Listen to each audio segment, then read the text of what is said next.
Les résultats de cette étude s'articulent autour de deux documents, un rapport de synthèse et un rapport économique présentant les différents scénarios d'un accord ou d'un non-accord et leurs conséquences pour la principauté, à condition de ne pas franchir les lignes rouges imposées par Monaco.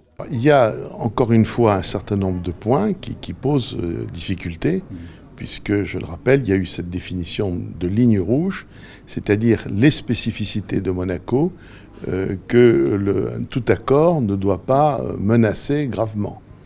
Alors la question du logement, effectivement, se pose.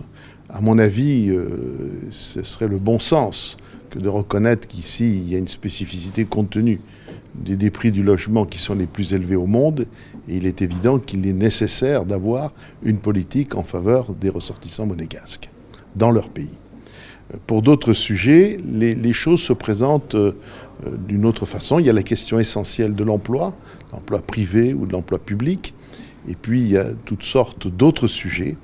Il faut que sur chacun de ces sujets, on puisse réfléchir à des propositions concrètes qui fassent l'équilibre entre la préservation des spécificités de Monaco, l'intérêt de la principauté des Monégasques et des résidents d'une part, et aussi satisfaire quels sont les principes de l'Union européenne.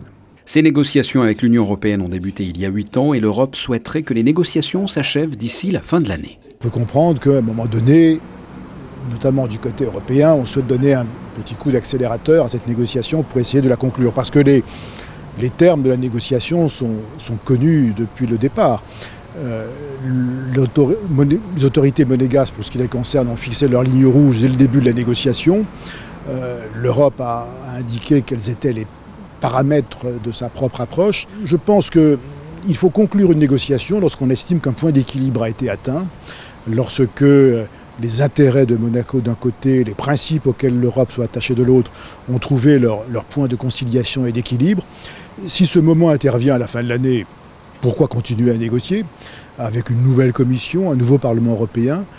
Si ce n'est pas le cas, la négociation devra se poursuivre. Pour info, les deux documents présentés par les cabinets mandatés seront consultables sur le site du gouvernement princier dans la rubrique Monaco et l'Union européenne.